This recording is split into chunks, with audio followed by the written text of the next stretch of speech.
Okay, so hello guys. Today I'm gonna be doing okay, one more time. So hello guys. Today I'm gonna be doing a birth vlog story time type thing going on here. My baby, he is 9 months old. My story started out at 7 in the morning. My water broke. I actually am a very calm person, and all I wanted to do was go in, take a shower, get ready before I went to the hospital.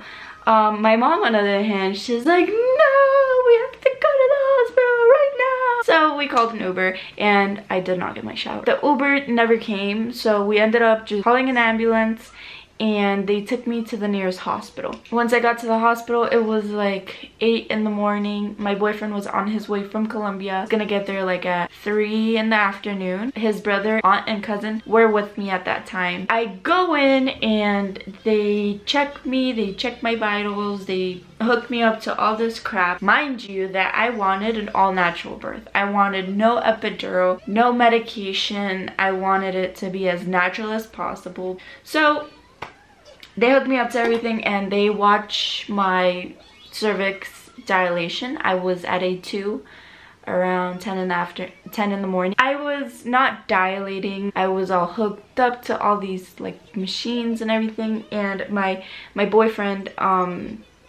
got to the hospital. So that made me feel a little better. What happened next? They decided to hook me up to Pitocin. If you don't know what Pitocin is, it's the worst thing in the world. Thing that they put in your... I'm so bad at explaining stuff. But they inject it, and it helps you dilate and contract. So it tells your body to contract more, so your cervix dilates. So they put that inside of me, and I started feeling the pain. I started feeling the contractions, and I was like, god damn. If you are familiar with Pitocin, it goes from 0 to 20-ish, and they just kept putting it up 2 or 3 at a time. So like every half an hour they would come, they would put it at a 2, then they would put it at a 6, and they would put it in an 8. So it just kept going like that. The nurse, every 2 or 3 hours, she would come in and she'd be like, hey, so the epidural, do you want epidural, epidural, epidural, epidural, epidural, epidural? And all I can hear was a needle shoved in my back. So I was like, no, I got this.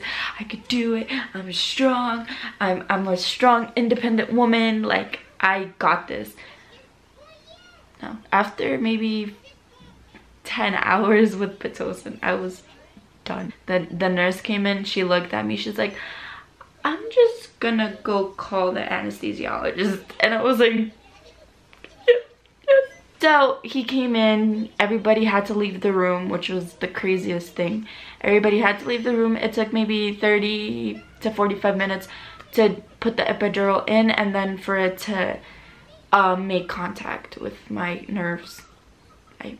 I don't know how that works. Everything was awesome after that for about 10 minutes because my left side of the body rejected completely the epidural. So I was feeling every single contraction on the left side of my body, especially like on my femur on the left side of my leg. So it was so painful. We ended up calling the anesthesiologist, and he came back after half an hour because he was in surgery.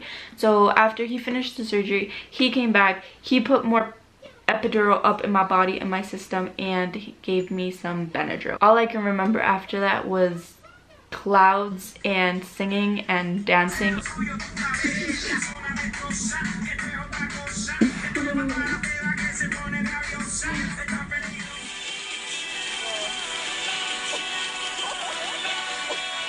So after that, it was already nighttime. It was like 12 or 1 in the morning of the next day. We fell asleep. We were all asleep when the doctor comes in and he checks my temperature.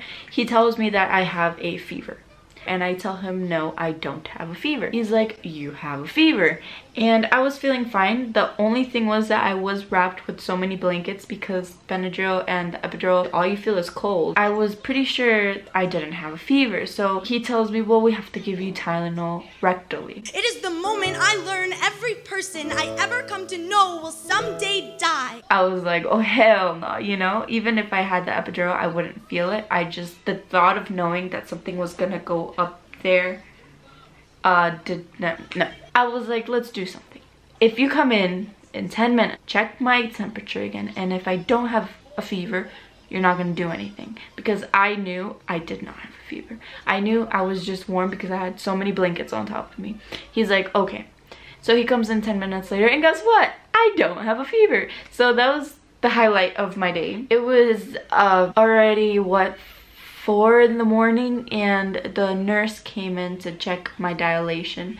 Mind you, that every hour they would come in and check my dilation and I wouldn't dilate. So from 1 hour to another, she comes in, checks my dilation, and she's like, okay, you're ready, you're prepped, you're at a 10. So they start preparing everything, they start getting everything ready. At this point, all I see was people moving, stuff happening, and I was just thinking, wow, this is the moment, this is it. I'm gonna push, I'm gonna do this. This is awesome, this is great, I could do it. And the doctor comes in, he double checks, he's like, no, you're at a 5. So my mom is screaming everywhere, saying that they give us wrong information.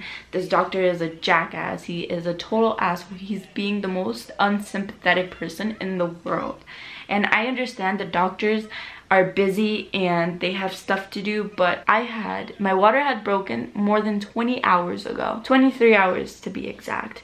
I had meconium, which is the baby pooped inside of the womb, so he had a really high risk of infection. So that was already bothering us.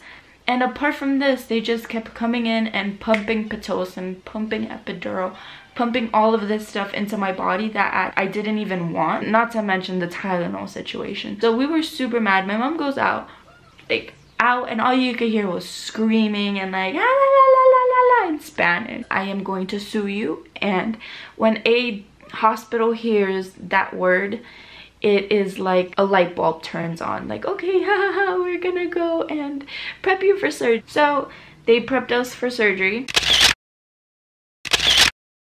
And after, I just remember going in and getting ready, all I can think of is, wow, they're gonna cut me up. They're gonna grab a scalpel. I watched all 10 seasons of Grey's Anatomy up until Derek died, because after that I just couldn't handle the drama anymore. And I knew exactly what I was getting myself into. I knew what was going down in that operating room. Mentally, I wasn't prepared for it, but while I was thinking all of this was happening and I couldn't feel anything, so that was amazing. The baby came out and all I remember was like,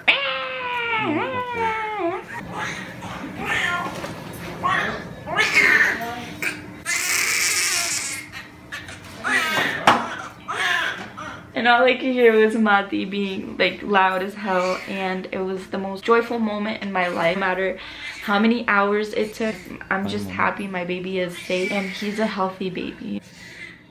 Then I'm gonna cut the cord. After that, they wiped him up, they got him, like, you know, all swaddled up, and they brought him down to me. We took some pictures.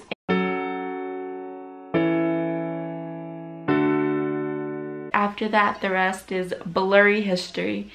Gordo, say, so thank you guys for watching. Please like, please subscribe, please comment down something nice. Oh no? Okay guys, don't comment. I got a needle in my